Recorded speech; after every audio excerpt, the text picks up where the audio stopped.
انہی موصوف نے نون لیگ کو یہ مشورہ دیا تھا کہ آپ کم از کم مذاق والے ہی انٹرا پارٹی انتخابات کروا لیں، اور میں یہ مذاق نہیں کر رہا، یہ باقاعدہ اس وقت جیو ٹی وی پر ہیڈ لائن چلی تھی کہ نون لیگ کم از کم مذاق والے پارٹی الیکشن ہی کروا لے۔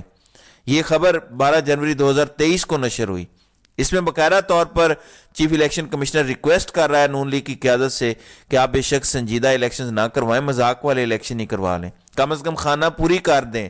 نون لیگ کے ساتھ موصوف کا یہ معیار ہے، اور تحریک انصاف کے ساتھ معیار یہ ہے کہ 2022 میں بھی تحریک انصاف نے انٹرا پارٹی انتخابات کرائے، 2023 میں بھی کروائے۔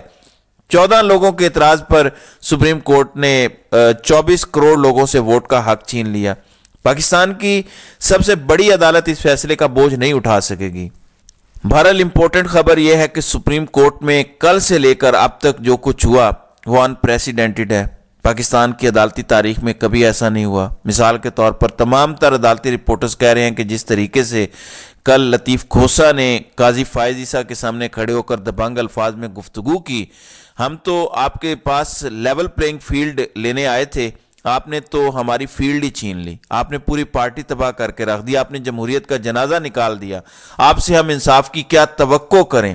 اور تاریخی جملہ یہ تھا کہ اب ہم عوامی عدالت میں جا رہے ہیں۔ ہمیں عمران خان نے یہ حکم دیا ہے، ہدایت کی ہے کہ آپ کی عدالت سے ہمیں کوئی انصاف نہیں ملے گا، ہم عوامی عدالت میں جا رہے ہیں۔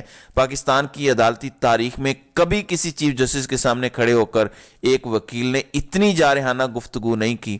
اور یہ کیوں کی؟ کیونکہ قاضی فائز عیسیٰ نے سب وکلاء کو اس پہ مجبور کیا۔ نیاز اللہ نیازی نے آخری دن کیس کی سماعت میں جو کہا تھا کہ میرا بیٹا آپ کے پاس لا آفیسر کا انٹرویو دینے آیا، آپ نے اس انٹرویو میں بھی پی ٹی آئی سے متعلق سوالات شروع کر دیے تھے۔ تو یہ وکلاء کو اب جو زبانیں ملی ہیں یہ خود قاضی کے اپنے کنڈکٹ کی وجہ سے ملی ہیں۔ بہرحال کل عامر سعید عباسی ایک زبردست رپورٹر ہیں، انہوں نے ٹویٹ کیا، یعنی اب قاضی نے اپنے فیصلے واپس لینا شروع کر دیے ہیں، پہیا الٹا گھومنا شروع ہو گیا ہے، صورتحال بدل گئی ہے۔ وہ قاضی جو پہلے دن سپریم کورٹ میں چیف جسٹس کا حلف اٹھا کر آئے تھے، جو ان کے بارے میں پہلے دن تاثرات تھے کہ یہ بڑا اپ رائٹ جج ہے، یہ کر دے گا وہ کر دے گا، آتے ساتھ ہی انہوں نے کہا تھا کہ ہم تمام تر سماعتوں کی نشریات لائیو دکھائیں گے، پوری قوم دیکھے گی کہ ہم کیسے انصاف دیتے ہیں۔ کل موصوف نے اپنا فیصلہ واپس لے لیا۔ عامر سعید عباسی کہتے ہیں کہ سپریم کورٹ میں میڈیا کے داخلے پر پابندی، کمرہ عدالت نمبر 1 کی براہ راست نشریات بند، بڑی جلدی میں ہی انقلابی اقدامات اور شفافیت ختم ہو گئی۔ یہ عامر سعید عباسی جو ایک کورٹ رپورٹر ہیں، پبلک نیوز کے بیورو چیف ہیں اسلام آباد کے، انہوں نے بات کی ہے کہ وہ تمام تر جو پرسیپشن تھا کہ ہم لائیو نشریات دکھائیں گے، ہم انقلابی اقدامات اٹھائیں گے، شفافیت ہونی چاہیے، کل سے وہ تمام انقلابی اقدامات ختم ہو گئے ہیں۔ اب جس قسم کا رد عمل آ رہا ہے انتخابی نشان والے فیصلے کے بعد، قاضی کو اس کا بخوبی اندازہ تھا کہ میرے ساتھ یہ سب ہو سکتا ہے، اس وجہ سے لائیو نشریات بند ہو چکی ہیں، کوئی لائیو نشریات نہیں چلے گی۔ دیکھیں جس قسم کا رد عمل تمام صحافیوں نے دیا، ایون وہ صحافی جو قاضی کے حق میں قصیدے لکھتے تھے، حسنات ملک ہوں، اسد طور ہوں، انہی تمام رپورٹرز نے یہ کہنا شروع کر دیا ہے کہ یہ تو پاکستان کی تاریخ میں سب سے کمزور چیف جسٹس ہے۔ انہوں نے تو اتنا دباؤ لے لیا جتنا ماضی میں کبھی کسی چیف جسٹس نے نہیں لیا۔ یعنی الیکشن کمیشن آف پاکستان کو آپ پیر والے دن پاکستان کا سب سے صاف شفاف ادارہ لکھ رہے ہیں، آپ اپنے فیصلے کے اندر لکھ رہے ہیں کہ الیکشن کمیشن آف پاکستان تو صاف شفاف انتخابات کروانے جا رہا ہے، حالانکہ اس الیکشن کمیشن آف پاکستان کے جو chief justice chief election commissioner ہیں وہ موصوف پچھلے سال ایک سیاسی جماعت کو کہہ رہے ہیں کہ کم از کم مذاق والے الیکشن کروا لو، اور ایک سیاسی جماعت کے انٹرا پارٹی انتخابات پر 14 لوگ اعتراض کرتے ہیں اور وہ کروڑوں روپے دے کر مخدوم علی خان کو وکیل لیتے ہیں۔ وہ کروڑوں روپے کیا چیف الیکشن کمشنر نے اپنی جیب سے ادا کیے؟ کیا قاضی یہ سوال نہیں کر سکتے تھے کہ چیف الیکشن کمشنر یہ جو مہنگا وکیل آپ نے کروایا ہے اس کے پیسے کون دے گا؟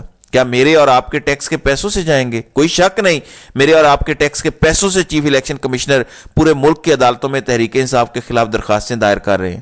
کون سا ان کے پلے سے پیسے جا رہے ہیں؟ کس نے ان سے یہ سوال پوچھنا ہے؟ تمام چیزیں تو مینجڈ ہیں۔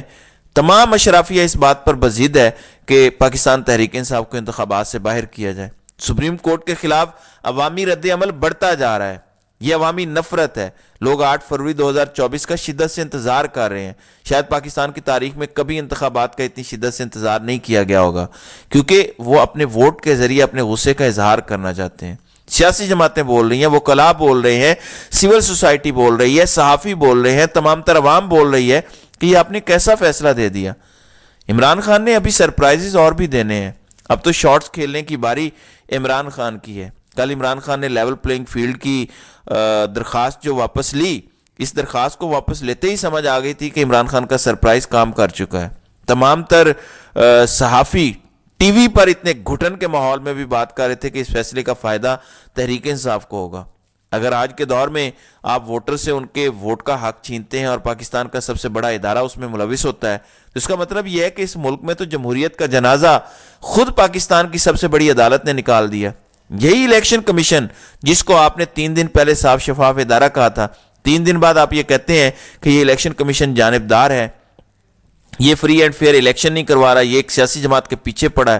3 دن پہلے جب آپ فیصلہ لکھ رہے تھے تب آپ کو سمجھ نہیں آ رہی تھی کہ یہ الیکشن کمیشن کیا کام کر رہا ہے. بہرحال سپریم کورٹ میں بہت بڑی بڑی ڈیولپمنٹس ہو رہی ہیں، چیزیں لگاتار بدلتی جا رہی ہیں، تیزی سے صورتحال چینج ہو رہی ہے.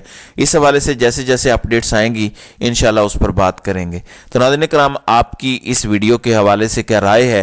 آپ اپنی رائے کا اظہار کامنٹ سیکشن میں ضرور کیجیے گا.